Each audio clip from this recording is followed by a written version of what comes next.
China, Turkey, Saudi Arabia, Egypt and Indonesia. Well, India's Kashmir, which is known as the land of Rishis, hosted the third Tourism Working Group meeting and many G20 delegates attended. But as expected, India's enemies are using this opportunity to malign India with their propaganda or lies. So, as you can see here, this British newspaper published an article that says that China and Saudi Arabia boycott a G20 meeting held by India in Kashmir, which it describes as disputed territory. The article also mentions that Turkey, Saudi Arabia, Egypt and Indonesia were also expected to stay away from the meeting. Alright, so let's start with Turkey. A country known for the Armenian genocide, a country known for its extermination policy against the Kurdish populations, and a country where even Muslims, Turkish Shias, have lived in fear, has the audacity to present itself as the voice of the global Muslim community. Yes, this is a country where 23% of Muslims said that suicide bombing and other forms of violence against civilian targets are justified in order to defend Islam. Turkey, I'm sorry, but Kashmir needs more tourism, not more suicide bombing. But what can we expect from a country that has failed to protect its own Muslim minorities and has failed to properly raise its voice against the persecution or oppression of Ahmadis and Shias in Pakistan? It seems clear that Turkey is not a true well-wisher of Muslims and is just pursuing its own selfish or imperial agenda. Now, the second country, China.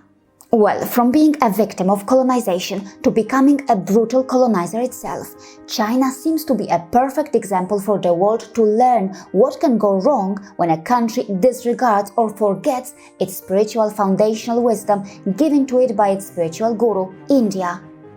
Today, China isn't satisfied with only Tibet, it wants more land. And yes, it is also eyeing India's Ladakh. For a neutral observer, this may explain why China refused to participate in the G20 meeting in Kashmir. Yes, the world can be a better place if China changes its behavior and learns how to respect the country that is its spiritual guru the way these Tibetans do. China, just listen to these people. Listen to their words. These are Tibetans who are singing songs to honor India. Yes, these words full of love can be the medicine the Chinese need to heal their minds, coming all the way from Tibetans in India. Listen to these words.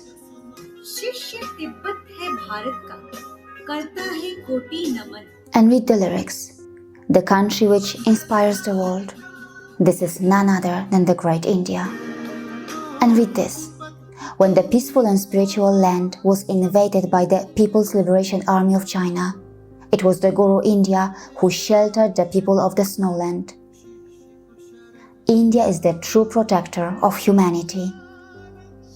China, just see the passion in their eyes when they hold the Indian flag. And here's another song. The flowers of Buddha and Dharma emerged from your name. O Hind, Tibet received gift from your land. O Hind, salutations to you. Come on, China, let's sing it together. Tujhko salam, ए हिंद तेरी सारे जमे से तिब्बत को तोहफा मिला है. Beautiful, isn't it? Yes. China, unlike you, these Tibetans know how to respect their spiritual guru, India. And yes, it is a shame that instead of supporting your spiritual guru, today you support Pakistan, a country that has been described as the global hub of terrorists. Now, the third country, Saudi Arabia. This is a country that, on the one hand, presents its highest civilian honor to the Indian Prime Minister, and on the other hand, issues a banknote with a distorted map of India. On the global stage, this country acts as if it is a well-wisher of Muslims, but then, according to this report by Freedom House, in Saudi Arabia, the government prohibits the public practice of any religion other than Islam and restricts the religious practices of Shiites and of those who practice Sufism. Seriously, Saudi Arabia also discriminates against the Shias and Sufis. Now, how can Kashmiri Shias trust Saudi Arabia? On to the fourth country, Egypt. Well, to start with, this is a country where an overwhelming 57% of Muslims said that suicide bombing and other forms of violence against civilian targets are justified in order to defend Islam. Can we afford to ignore that? And as far as Egypt's history is concerned, consider this. Shia Islam is deeply rooted in Egypt, and Cairo was in fact founded, named and established as a capital city in 969 by the Shia Fatimid dynasty, which ruled Egypt for 200 years. But today, most Egyptian Muslims are Sunni, and Shia Muslims make up a small minority. And yes, as you can expect, the religious practices of Shia in Egypt have often been restricted and regarded by religious and government officials as an alien imposition, a threat to national stability and security. Well, what can I say here? Egypt is not even a G20 member, and from that perspective, its presence wasn't really required in Srinagar. Maybe for India, this is an opportunity to understand Egypt's real character before it deepens military cooperation with them. Now, the fifth country, Indonesia. Well, as far as Indonesians are concerned, they know a lot about Ramayana, which is a part of their national heritage. And as you can see here, on Mahashivratri, the Indonesian embassy in New Delhi tweeted this. Now, seeing their interest in Mahashivratri, very politely, I would like to remind our Indonesian friends about the deep connection of Shiva with the land of Kashmir. Yes, I'm talking about Kashmiri Shaivism and the pre-Islamic identity of Kashmiri people. How can anyone forget that? In a fair world, protecting the indigenous or native cultures should be supported by liberal academics. Why not take that approach for Kashmir too? Why not raise your voice against the oppression of pre-Islamic indigenous and native cultures of Kashmiris? This picture of this massive Hindu temple, which was destroyed during the brutal Islamization of Kashmiri society, is a shining example of Kashmir's painful reality. Remember, the history of Kashmir doesn't begin after the Islamic conquest of Kashmir. The painful truth is that those who have made us falsely believe that Kashmir has always been Muslim since time immemorial have actually made us a victim of their deceitful propaganda. For example, how many of us even know about the Hindu Karkota dynasty of Kashmir? How many of us know about the powerful ruler Lalitaditya Muktapida? Is it fair to erase, destroy or whitewash Kashmir's indigenous pre-Islamic identity?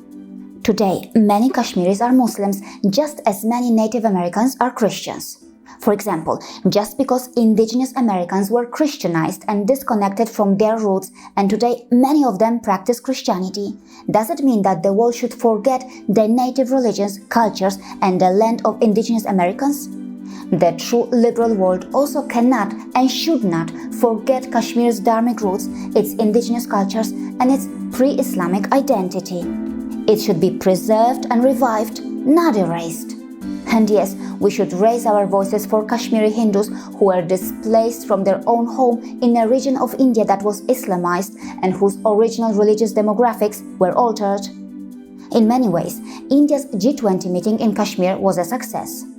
As mentioned here, the response to the meeting was overwhelming, with 60 foreign delegates taking part. For Kashmiris, it seems that times are finally changing. And yes, the sight of happy Kashmiris may be a nightmare for India's enemies, but one thing remains clear. Kashmir was, is, and will always be an integral part of India. See you again.